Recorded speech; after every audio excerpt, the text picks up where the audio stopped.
Oscar is always on right track. That is why Fast Track Taxi app உடனே download பண்ணுங்க. ஒரு மகிழ்ச்சியான செய்தி. இதயம் நல்லெண்ணெயின் விலை லிட்டருக்கு ரூபாய் 105 குறைஞ்சிருக்கு.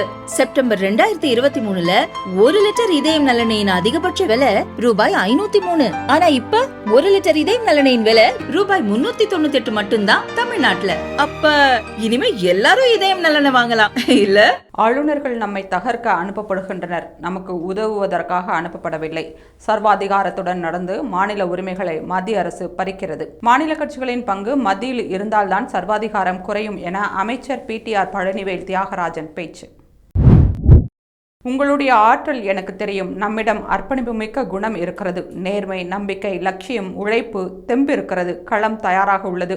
நம்பிக்கையோடு இருங்கள். வெற்றி நிச்சயம் என தாவேகா பூத் கமிட்டி கூட்டத்தில் அக்கட்சியின் தலைவர் விஜய் பேச்சு. ஆட்சிக்கு வர வேண்டும் என்று நாம் நினைப்பது மக்களின் நலனுக்காக மட்டுமே. இனிமேல் மக்களை ஏமாற்றி யாரும் ஆட்சிக்கு வர முடியாது என தாவேகா தலைவர் விஜய் பேச்சு. ஊழல் ஆட்சியை மக்கள் தூக்கி எறிவார்கள். மக்கள் பிரச்சனைகளுக்கு தாவேகா போராடும். தமிழகம் பார்த்திராத புரட்சியை தாவேகா உருவாக்கும் என ஆதவ் அர்ஜுனா தெரிவித்துள்ளார். டோவல் பிரேவிஸுக்கு IPL தொடரில் விளையாடுவதற்கு வாய்ப்பு கிடைத்தது மகிழ்ச்சியாக இருக்கிறது. ஏலத்தில் அவர் எடுக்கப்படாதது இன்னும் விசித்திரமாகவே இருக்கிறது. அவரை போன்ற திறமையான வீரரின் மீது IPL அணிகள் முதலீடு செய்தது எனக்கு ஏன் என்று புரியவில்லை என தென்னாப்பிரிக்க அணியின் முன்னாள் வீரர் AB de Villiers தெரிவித்துள்ளார்.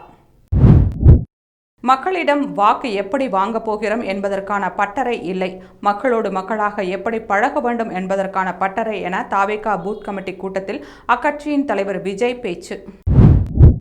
IPL தொடரின் பஞ்சாப் கொல்கத்தா இடையிலான நேற்றைய போட்டி மழையால் பாதியிலேயே கைவிடப்பட்டது. இரு அணிகளுக்கும் தலா 1 புள்ளி தரப்பட்டுள்ளது. ஈரான் பந்தர் அப்பாஸ் துறைமுகம் அருகே ஏற்பட்ட பயங்கர வெடிவிபத்தில் உயிரிழந்தவர்களின் எண்ணிக்கை 14ஆக உயர்வு. 700க்கும் மேற்பட்டோர் படுகாயம் அடைந்ததாக அந்நாட்டு அரசு தகவல். புதுச்சேரியிலிருந்து விழுப்புரத்திற்கு மது பாட்டில்களை கடத்தி வந்த 3 பேரை மதுவிலக்கு போலீசார் கைது செய்துள்ளனர். சென்னையிலிருந்து 166 பயணிகளுடன் மும்பை புறப்பட்ட போது ஓடுதளத்திலேயே இண்டிகோ விமானத்தின் டயர் வெடித்ததால் பரபரப்பு. ஓடுதளத்தில் பயங்கரமாக குலுங்கியபடி ஓடிய விமானத்தை சாமர்த்தியமாக இயக்கி நிறுத்தினார் விமானி. பழுதடைந்த டயர் மாற்றப்பட்டு 2 மணி நேரம் தாமதமாக விமானம் புறப்பட்டு சென்றது. வாட்டிகனில் போப் பிரான்சிஸ் இறுதி சடங்கு நிகழ்வில் அமெரிக்கா, பிரிட்டன், பிரான்ஸ், உக்ரைன் நாட்டின் தலைவர்கள் சந்தித்து உரையாடல். சேப்பாக்கத்தில் ஏப்ரல் 30ஆம் தேதி சென்னை மற்றும் பஞ்சாப் அணிகள் மோதும் போட்டிக்கான டிக்கெட் விற்பனை இன்று காலை 10:15 மணிக்கு ஆன்லைனில் தொடங்கியது. சிந்து நதியை தடுத்து நிறுத்தி 30 கோடி அப்பாவி பாகிஸ்தான் மக்களை தண்டிப்பது சிறிதும் நியாயமற்ற செயலாகும் என்று தாதக தலைமை ஒருங்கிணைப்பாளர் சீமான் கண்டனம். பஹல்காம் தாக்குதல் விவகாரத்தில் நடுநிலையான விசாரணைக்கு தயார் என பாகிஸ்தான் பிரதமர் ஷெபாஸ் ஷெரீப் தெரிவித்துள்ளார். கோவையில் தாவேகா பூத் கமிட்டி கூட்டம் 2ஆம் நாளாக இன்றும் நடைபெறுகிறது. இதில் கரூர், கோவை, திருப்பூர், நீலகிரி மாவட்டங்களைச் சேர்ந்த தாவேகா முகவர்கள் பங்கேற்க உள்ளனர். 2ஆம் நாள் நிகழ்ச்சிகளை முடித்துக்கொண்டு இன்று மாலை விமானத்தில் சென்னை திரும்புகிறார் தாவேகா தலைவர் விஜய். தாவேகா தலைவர் விஜய் ஒர்க் ஃப்ரம் ஹோமில் இருந்து ஒர்க் ஃப்ரம் ஃபீல்டிற்கு வந்திருப்பது மகிழ்ச்சி அளிக்கிறது. விஜயை பார்க்க குழந்தைகள் பலர் திரண்டு வருகின்றனர். குழந்தைகள் அணியை தாவேகா தவிர்க்க வேண்டும் என பாஜக மூத்த தலைவர் தமிழிசை நக்கல். IPL தொடரில் இன்று 3:30 மணிக்கு நடக்கும் போட்டியில் மும்பை மற்றும் லக்னோ அணிகளும், இரவு 7:30 மணிக்கு நடக்கும் போட்டியில் டெல்லி, பெங்களூரு அணிகளும் மோதுகின்றன. சென்னையில் இன்றைய நிலவரப்படி பெட்ரோல், டீசல் விலையில் எந்த மாற்றமும் இன்றி 1 லிட்டர் பெட்ரோல் 100 ரூபாய் 80 பைசாவுக்கும், 1 லிட்டர் டீசல் 92 ரூபாய் 39 பைசாவுக்கும் விற்பனை.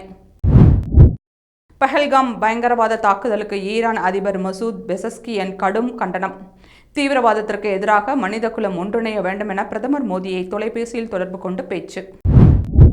ரோமில் உள்ள புனித மரியாள் பேராலயத்தில் போப் பிரான்சிஸ் உடல் அடக்கம். வாட்டிகன் புனித பீட்டர் சதுக்கத்தில் வைக்கப்பட்டிருந்த போப் பிரான்சிஸ் உடலுக்கு உலக தலைவர்கள் இறுதி மரியாதை செலுத்திய பிறகு நல்லடக்கம்.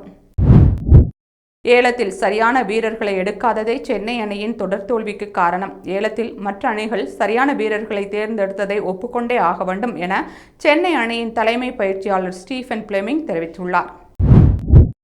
லைட்டர் விற்பனையை தடை செய்வது குறித்து தமிழக அரசு பரிசீலித்து வருவதாக அமைச்சர் தங்கம் தென்னரசு தகவல். லைட்டர்களின் பயன்பாட்டால் தீப்பெட்டி தொழில் பாதிப்பதாக கூறி அதிமுக முன்னாள் அமைச்சர் கடம்பூர் ராஜு கொண்டு வந்த கவன ஈர்ப்பு தீர்மானத்திற்கு அமைச்சர் தங்கம் தென்னரசு அளித்த பதிலில் விளக்கம். நெல்லை ஆட்சியர் அலுவலகத்தில் திருநங்கைகள் தினம் கொண்டாட்டம். ஆட்சியர் சுகுமார் தலைமையில் நடைபெற்ற நிகழ்ச்சியில் பேச்சு போட்டி, ஃபேஷன் ஷோக்களில் பங்கேற்று அசத்திய திருநங்கைகள். 51,236 பேருக்கு மத்திய அரசின் பணி நியமன ஆணைகளை பிரதமர் மோடி வழங்கினார். இந்தியாவின் பொருளாதாரம், வளம், வளர்ச்சிக்கு பணியாற்ற வேண்டும் என பணியாளர்களுக்கு அறிவுரை. டூரிஸ்ட் ஃபேமிலி திரைப்படத்திற்கு பின்னர் இலங்கையில் இருந்து வரும் தமிழக அகதிகளுக்கு குடியுரிமை கிடைக்கும் என அந்த திரைப்பட நிகழ்ச்சியில் நடிகர் சசிகுமார் பேச்சு. பஹல்காம் தாக்குதல் விவகாரத்தில் வீணா போன 4 பேர் செய்த தவறுக்காக ஒட்டுமொத்த பாகிஸ்தானையும் குறை கூற முடியாது என நடிகர் விஜய் ஆண்டனி சர்ச்சை கருத்து. மருத்துவ விசா தவிர பிற விசாக்கள் மூலம் இந்தியாவில் உள்ள பாகிஸ்தானியர்கள் வெளியேற மத்திய அரசு விதித்திருந்த காலக்கெடு இன்றுடன் முடிவுக்கு வருகிறது. தனது விசா ரத்து செய்யப்பட்டதை எதிர்த்து பாகிஸ்தானிய பெண் தொடர்ந்த வழக்கை டெல்லி உயர்நீதிமன்றம் ஏற்க மறுத்துள்ளது. மதுரை கள்ளழகர் கோவில் சித்திரை திருவிழா முகூர்த்த கால் ஊன்றப்பட்டு திருப்பணி தொடக்கம். மேளதாளங்கள் முழங்க ஊர்வலமாக கொண்டுவரப்பட்ட தல்லாக்குளம் பிரசன்ன வெங்கடாச்சலபதி திருக்கோவில் சன்னதியில் முகூர்த்த கால் ஊன்றப்பட்டது. இந்தியாவில் வசித்து வரும் வெளிநாட்டவர்கள் குறித்து கணக்கெடுப்பு நடத்த மத்திய அரசு புதிய உத்தரவு. பஹல்காம் தாக்குதலை தொடர்ந்து சட்டவிரோதமாக குடியேறியவர்களை வெளியேற்றும் பணி தீவிரம். கடன் வழங்கும் நிறுவனங்கள் வலுக்கட்டாயமாக பணத்தை வசூலித்தால் சிறை தண்டனை என்ற புதிய மசோதாவை சட்டசபையில் தாக்கல் செய்தார் துணை முதல்வர் உதயநிதி ஸ்டாலின். மும்பையில் உள்ள அமலாக்கத்துறை அலுவலகத்தில் தீ விபத்து. 12 தீயணைப்பு வாகனங்கள் வரவழைக்கப்பட்டு தீயை அணைக்கும் பணிகள் நடைபெற்று வருகின்றன. தாவேகாவுடன் சேரும் வாய்ப்பும் எங்களுக்கு இருந்தது. ஆனால் அந்த கதவையும் நான் மூடினேன். நீங்கள் நினைக்கிற சராசரி அரசியல்வாதி அல்ல நான். பாமக, பாஜக இடம் பெற்றுள்ள கூட்டணியில் விசிக இடம்பெறாது. அதனால் எந்த பாதிப்பும் வந்தாலும் அதை பற்றி எனக்கு கவலை இல்லை என விசிக தலைவர் திருமாவளவன் பேச்சு. புதுச்சேரி காமராஜ் நகரைச் சேர்ந்த பாஜக பிரமுகர் உமாசங்கர் வெட்டி படுகொலை. பைக்கில் சென்று கொண்டிருந்த உமாசங்கரை வழிமறித்து கொலை செய்த 10 பேர் கொண்ட மர்ம கும்பல். தமிழகத்தில் இன்று இரவு 10 மணி வரை செங்கல்பட்டு, விழுப்புரம், நாகை, ராமநாதபுரம், கன்னியாகுமரி ஆகிய 5 மாவட்டங்களில் லேசானது முதல் மிதமான மழைக்கு வாய்ப்புள்ளதாக வானிலை ஆய்வு மையம் தெரிவித்துள்ளது. இந்தியாவில் ஆண்டுக்கு 12 லட்சம் ரூபாய்க்கும் மேல் வருமானம் ஈட்டும் 12% பேர் மட்டும்தான் கார் வாங்குகிறார்கள். மீதமிருக்கும் 88% மக்களுக்கு சிறிய ரக கார்கள் வாங்கக்கூட சக்தி இல்லை. இதனால்தான் சிறிய ரக கார்களின் விற்பனை 9% சரிந்துள்ளது என்று மாருதி சுசுகி நிறுவனத்தின் தலைவர் RC பார்கவா கருத்து. ஸ்ரீநகரில் இருந்து பஹல்காம் நோக்கி கார்களில் அணிவகுத்த இளைஞர்கள். தீவிரவாதத்தை ஒன்று சேர்ந்து எதிர்ப்போம், மீண்டும் பஹல்காமுக்கு வாருங்கள் என சுற்றுலா பயணிகளுக்கு அழைப்பு. திருமணமான அடுத்த வாரமே பஹல்காம் தாக்குதலில் கொல்லப்பட்ட கடற்படை அதிகாரியின் குடும்பத்திற்கு 50 லட்சம் ரூபாய் நிதியுதவி வழங்கப்படும். குடும்பத்தில் ஒருவருக்கு அரசு வேலை வழங்கப்படும் என ஹரியானா அரசு அறிவிப்பு. கைலாஷ் மானசரோவர் யாத்திரை ஜூன் மாதம் தொடங்கும் என மத்திய அரசு அறிவிப்பு. ஆகஸ்ட் வரை யாத்திரை நடைபெறும் என தகவல். தாவேகா பூத் கமிட்டி கூட்டத்திற்கு பங்கேற்க அக்கட்சியின் தலைவர் விஜய் கோவைக்கு வந்தபோது போக்குவரத்து இடையூறு ஏற்படுத்தியதாக தாவேகா தொண்டர்கள் மீது வழக்கு பதிவு. விமான நிலையத்திற்குள் பயணிகளுக்கு இடையூறு, தடுப்புகள் உள்ளிட்டவற்றை உடைத்த சம்பவங்களுக்காகவும் போலீசார் வழக்கு பதிவு. நீட் தேர்வில் வினாத்தாள் கசிவு போன்ற மோசடி தொடர்பான புகார்களை தெரிவிக்க புதிய இணையதளத்தை தொடங்கியது தேசிய தேர்வு முகமை. neet.nta.ac.in அல்லது nta.ac.in இணையதளங்களின் வாயிலாக புகார்களை அளிக்கலாம். ஆதாரத்துடன் புகார்களை பதிவு செய்தால் உரிய சட்ட நடவடிக்கை எடுக்கப்படும் என தேசிய தேர்வு முகமை அறிவுறுத்தல். பன்ருட்டி அருகே டாஸ்மாக் கடையில் மது வாங்குவது போல் கள்ள நோட்டுகளை புழக்கத்தில் விட்ட புதுச்சேரி இளைஞர் கைது. ஜெராக்ஸ் மெஷின், இருசக்கர வாகனம், கள்ள நோட்டுகள் பறிமுதல். 43 வயதிலும் அன்கேப்டு பிளேயராக களத்தில் தனது பங்களிப்பை கொடுத்து வருகிறார் தோனி. இந்த வயதிலும் கீப்பிங் மற்றும் வழி நடத்துவது என சென்னை அணியை தனது தோளில் சுமந்து வருகிறார் தோனி என CSK அணியின் முன்னாள் வீரர் சுரேஷ் ரெய்னா புகழாரம். ஜம்மு காஷ்மீர் எல்லை கட்டுப்பாட்டு கோடு அருகே கர்மஹா கிராமத்தில் அவசர காலத்தில் மறைந்து கொள்ள கட்டப்பட்ட பங்கர்களை சுத்தப்படுத்தும் பணியில் மக்கள் தீவிரம். இத்தனை நாட்களாக பங்கர்களை தாங்கள் மறந்திருந்ததாகவும் இப்போது மீண்டும் சுத்தப்படுத்த வேண்டிய நிலை ஏற்பட்டுள்ளதாகவும் பொதுமக்கள் வேதனை.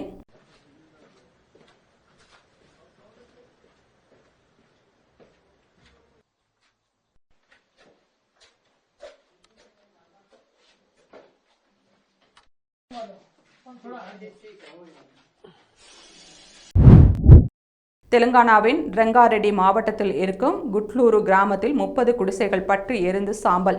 அந்த விபத்தில் 50 லட்சம் ரூபாய் மதிப்புடைய பொருட்கள் எரிந்து சேதம் என தகவல். கோவை செட்டிப்பாளையத்தில் தமிழர் பண்பாடு ஜல்லிக்கட்டு பேரவை நடத்தும் போட்டியை தொடங்கி வைத்தார் அமைச்சர் செந்தில் பாலாஜி. முதலிடம் பிடிக்கும் மாடுபிடி வீரருக்கு காரை பரிசாக துணை முதல்வர் உதயநிதி வழங்க உள்ளார். ஆட்சி அதிகாரத்தில் பங்கு, துணை முதல்வர் பதவி என்று ஆசை வார்த்தைகள் கூறி என்னை வீழ்த்திவிட முடியாது என விசிக தலைவர் திருமாவளவன் திட்டவட்டம். இந்திய விமானங்களுக்கு பாகிஸ்தான் வான்வழி மூடப்பட்டதால் நீண்ட தூரம் இயக்கப்படும் விமானங்களில் அனைத்து வசதிகளையும் தயாராக வைத்திருக்கும்படி விமான நிறுவனங்களுக்கு சிவில் விமான போக்குவரத்து இயக்குநரகம் அறிவுறுத்தல். தாம்பரத்தில் இருந்து கோவை போத்தனூர் வரை வெள்ளிக்கிழமைகளில் இயக்கப்படும் சிறப்பு ரயிலை ஜூன் 6ஆம் தேதி வரை நீட்டித்து தெற்கு ரயில்வே அறிவிப்பு. இந்தியாவிற்கு எதிராக ஐக்கிய நாடுகள் சபையின் பாதுகாப்பு கவுன்சிலில் பாகிஸ்தான் புகார். ஐநா விதிகளை மீறி பாகிஸ்தான் மீது இந்தியா மனிதாபிமானமற்ற நடவடிக்கைகளை மேற்கொண்டு வருவதாக கதறல்.